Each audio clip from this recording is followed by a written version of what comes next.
Today we're reviewing a beast of a party speaker. It's probably the biggest speaker I've actually ever reviewed. It's a monster.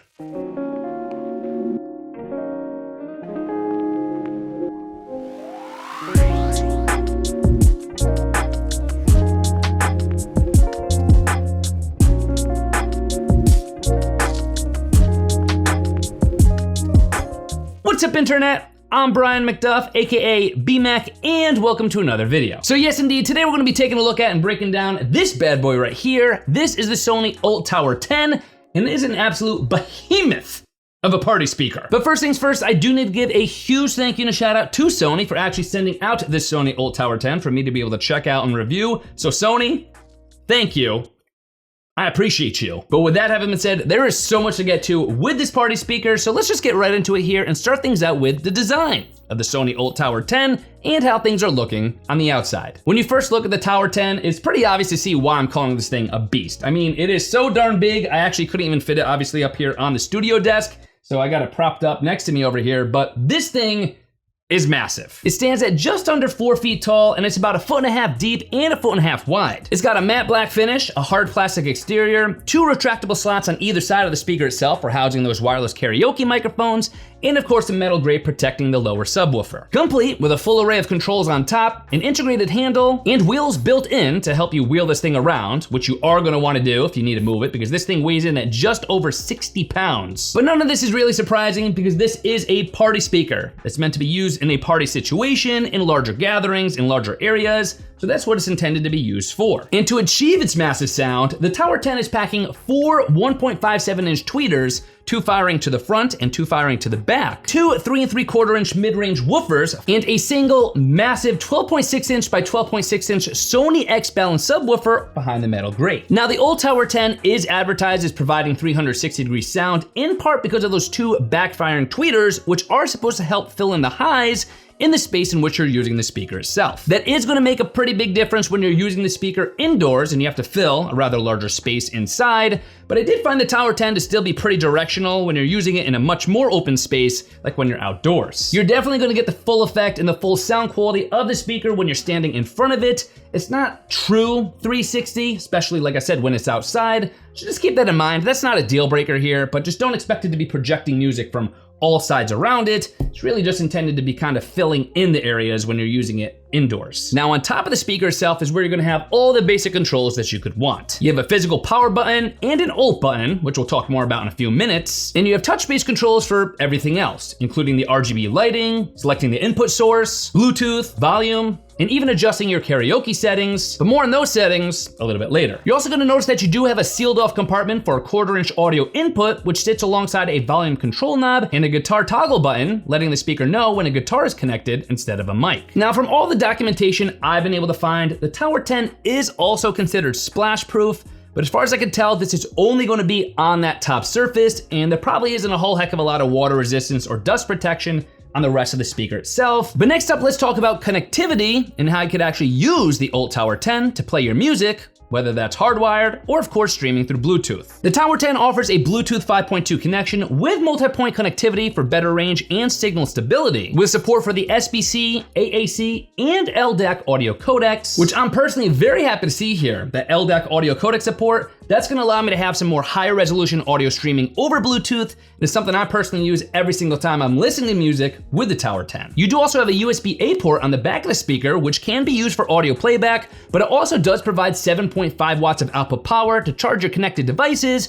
That way you can keep the party going even if your phone battery starts to get low. You also have an aux in port and an optical in port, which will allow you to even use the Sony ULT Tower 10 as a TV sound boost speaker. Now you could of course use the Tower 10 as just a regular soundbar if you wanted to, but I like the TV sound boost speaker setting here better for a couple different reasons. This mode actually works in conjunction with your TV and its existing speakers to provide a better overall TV sound experience by utilizing the front subwoofer and the rear 2 tweeters. It's a pretty cool experience, and it's definitely something I recommend you try out and maybe even use with your TV on the regular. You do also have the ability to pair 2 Sony ULT Tower 10s together to make a true stereo pair, and you do also have the ability to use the Sony Party Connect feature, which allows you to actually pair up to 100 Party Connect compatible speakers together, all at once to keep the party music going across multiple speakers and in multiple locations. All this topped off with a karaoke function that allows you to easily connect the included wireless microphone to the speaker at the touch of a button, with dedicated volume control and support for up to 2 wireless microphones to be used with the speaker. But I know all of this is only as important as the sound quality of the speaker itself, so how do things sound when you're listening to music on the Tower 10? The Sony ULT Tower 10 is a new member of a new audio line from Sony, the Sony ULT line, which is an audio line that intends to provide the ultimate music listening experience. And with this comes the ULT button on the Tower 10 itself, which allows you to toggle between the ULT off, ULT 1, or ULT 2 modes. ULT off is going to be simply the default sound setting, whereas ULT 1 is going to deliver a deeper, lower, and more rumbly bass, with ULT 2 delivering the most perceivable power and punchiness in your overall listening experience. You do also have the ability of setting a custom EQ from within the Sony companion app, but do keep in mind that if you happen to press that ULT button at some point, that more or less just overrides those custom EQ settings and goes back to toggling between the different ULT modes. So if you really want to lock in your own custom EQ settings, don't touch that ULT mode button, but chances are you're probably just going to want to use that anyway for the reasons I'm about to explain. So with all that having been said, how is the sound quality?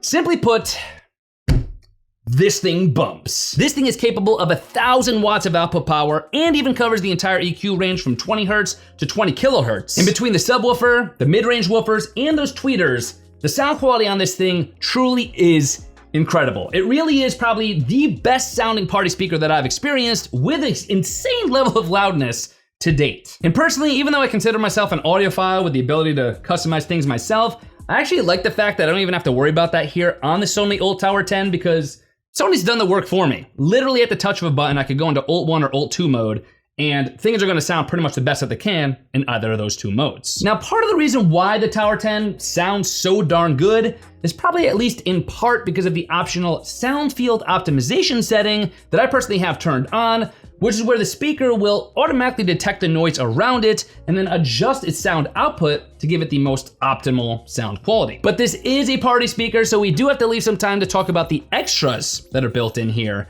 namely with the beautiful lighting and the karaoke features. If there's one thing that's just impressive as the sound quality on the ULT Tower 10, it's gotta be the beautiful 360-degree party lighting that you see surrounding the entire speaker itself. It does a fantastic job of not only downlighting the floor around it, but also illuminating itself to give it a very sharp looking, very stunning lighting display that honestly looks good no matter what kind of lighting mode you're in. You can also select the specific illumination mode that you want from the Sony Music Companion app, which is going to give you the ability to use some more lively strobe effects if that's what you're going for, or you could select some more slower moving gradient modes like I currently have. But when it comes down to karaoke, it could not be easier to get the karaoke party started. The Tower 10 does come with one Sony wireless microphone that allows you to instantly connect to the speaker at the touch of the power button, with some dedicated volume control buttons there as well that's going to allow you to adjust how loud your voice is over the music that you're singing along to. But the party does not stop there. Just like we saw with the Sony ULT Field 7 speaker that we reviewed,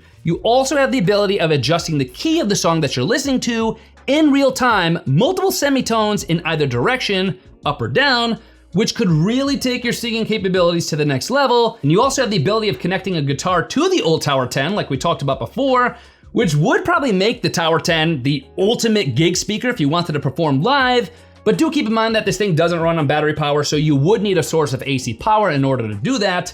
But even then, this thing could put on quite a show, and you could put on a show as well. But with all that having been said, here are my final thoughts on the Sony ULT Tower 10 and whether or not I think it's the right party speaker for you. When it comes down to it, with the Sony ULT Tower 10, to be honest, this is not the only party speaker with these kind of features. It's not the only kind of party speaker with this level of sound quality, and it's not the only party speaker with this level of power. There are some other party speakers with similar sound quality and similar output power available for perhaps a few $100s less, but the thing is with the ULT Tower 10 is that it just works, and it sounds great. If you wanted the biggest bass or even the punchiest sound possible, you're gonna smash that ULT button to get into ULT mode 1 or ULT mode 2, or if you wanted the ultimate karaoke experience, you could also do that again at just the touch of a button. I think Sony has done a phenomenal job in delivering an advanced yet super user-friendly party speaker that looks nice, sounds even better, and delivers in every single category you'd be interested in for a party speaker. I just really don't see how you could be disappointed with this thing. It is so lovable. And if you wanted to see the latest deals, prices, promos, and information for the Sony ULT Tower 10 party speaker, all you have to do is head to my affiliate link, bmac.link/ULTTower10. Or of course, as always, there's gonna be clickable links in the video description box and in the comment section below, so check those out. But with that having been said, it is a beautiful day outside, and what better way to celebrate a beautiful day than disturbing the peace and blasting this thing up to 100 outside with my own rager in the backyard. There's no better way. That is what I'm gonna do. I'm gonna go do that right now. I will see you guys in my next video.